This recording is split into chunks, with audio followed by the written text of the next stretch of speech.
It's just for one night, Mom. That's what my son said as he helped me out of the car.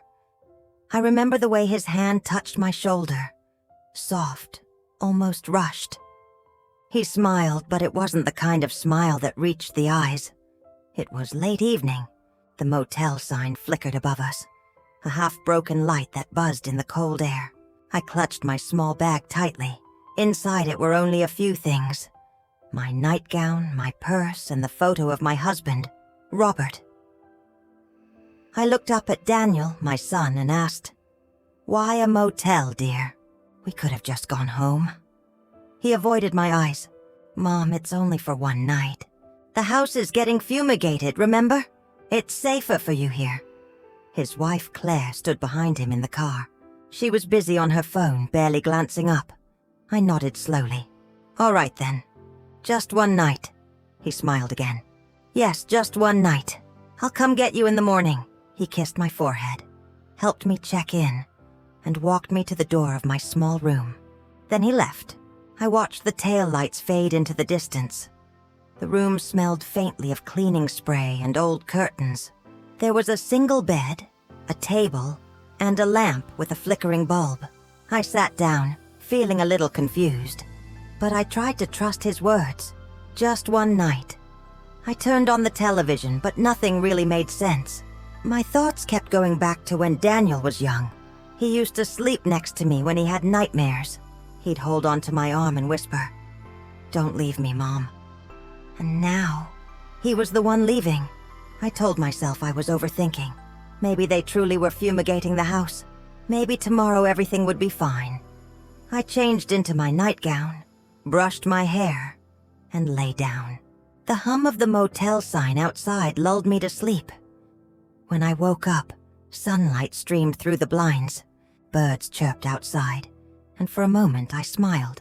"He'll be here soon," I thought. I got dressed and sat on the edge of the bed, waiting. Minutes turned into hours. I checked the clock. It was almost noon. I called Daniel's phone. It rang twice before going to voicemail. I left a message. "Hi, dear. I'm ready whenever you are. Hope the house smells better now." An hour later, I called again. Still no answer. I went to the front desk and asked the woman there, "Excuse me, has anyone paid for another night in this room?" She looked at her screen and said, "No, ma'am. It was just one night. Checkout's at 11. I froze. "Oh, I see." I went back to my room and sat down. The walls felt closer now, heavier somehow. I called again. And again. No answer. By evening, I started to worry. Maybe something happened to them. Maybe they were in an accident.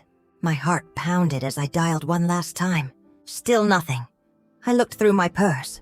I had only $50, a few coins, and my ID. No house keys. That's when it hit me. The keys.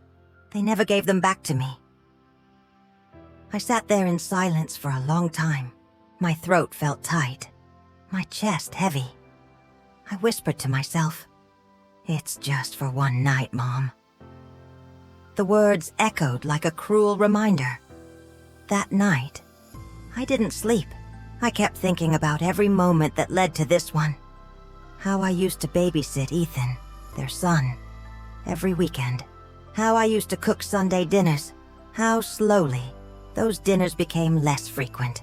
How they started telling me not to worry, not to come over so much, that they were busy. I didn't see it then, but now, alone in that cold motel room, I did. They weren't planning for one night. They were planning to let me go. The next morning, I went to the front desk again and asked, "Can I stay one more night, please?" The woman nodded kindly. "Of course, ma'am." I handed her my $50. "This should cover it, right?" She smiled. "Yes, ma'am. You take care of yourself." I went back to my room, sat by the window, and watched cars come and go. Every time a car slowed near the parking lot, my heart leapt. I thought maybe Daniel changed his mind. Maybe he'd come back, but none of them were his. I spent that day quietly. I read an old magazine someone had left on the table. I made myself a cup of tea with the little kettle they had in the room.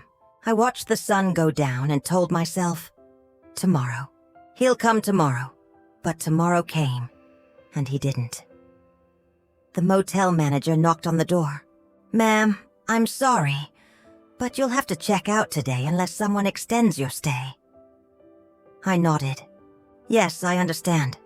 I packed my things slowly. I looked around the room one last time.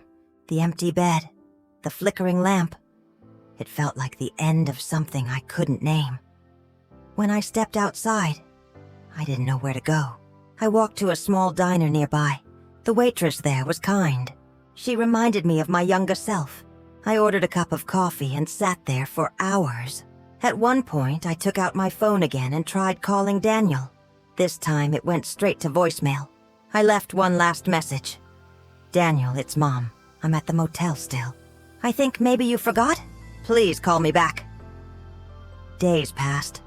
The motel manager finally said, "Ma'am, we can't keep the room unpaid. Do you have family we can call?" I smiled faintly. "They're just busy." He nodded, but his eyes looked sad.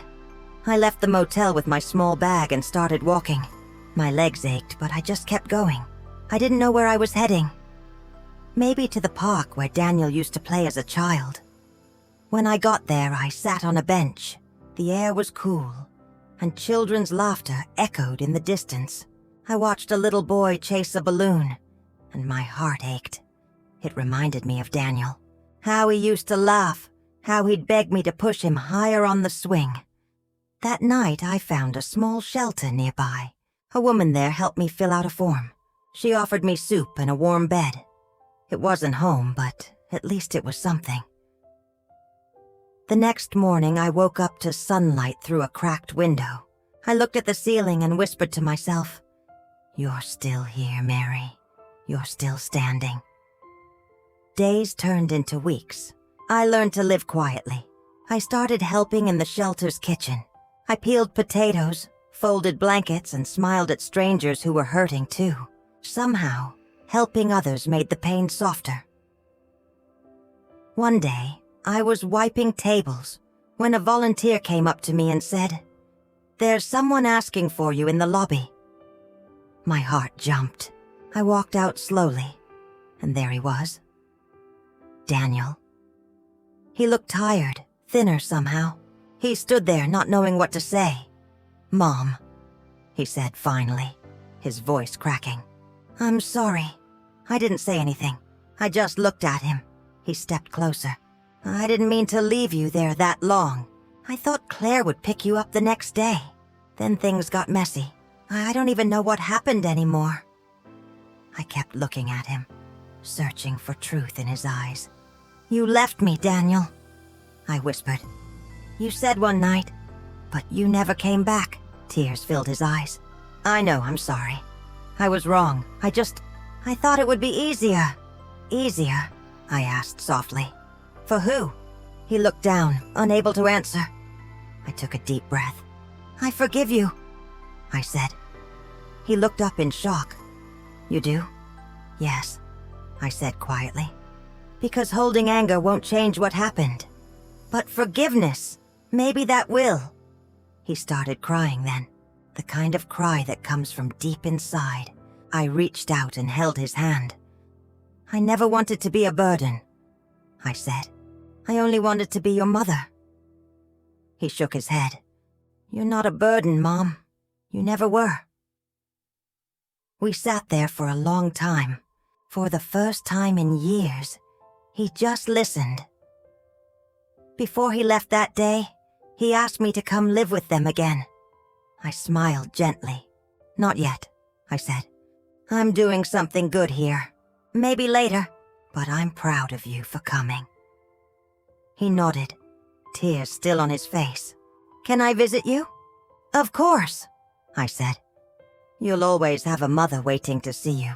He hugged me tight, and for the first time in a long time, I felt peace. Now, every evening, I still sit by that same window in the shelter, watching the sunset. Sometimes Daniel visits. Sometimes Ethan sends me drawings. It's not the life I imagined, but it's life, and it's mine.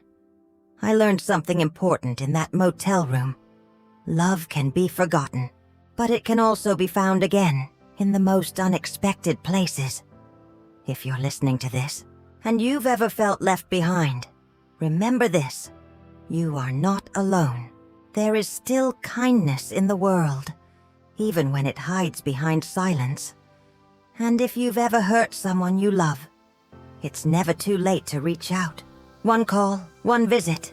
It can change everything. Life is short. Don't wait until the motel room is empty to realize who truly mattered.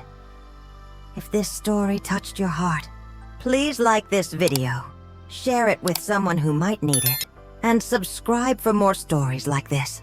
Because sometimes, the quiet stories, the ones no one talks about, are the ones that need to be heard the most.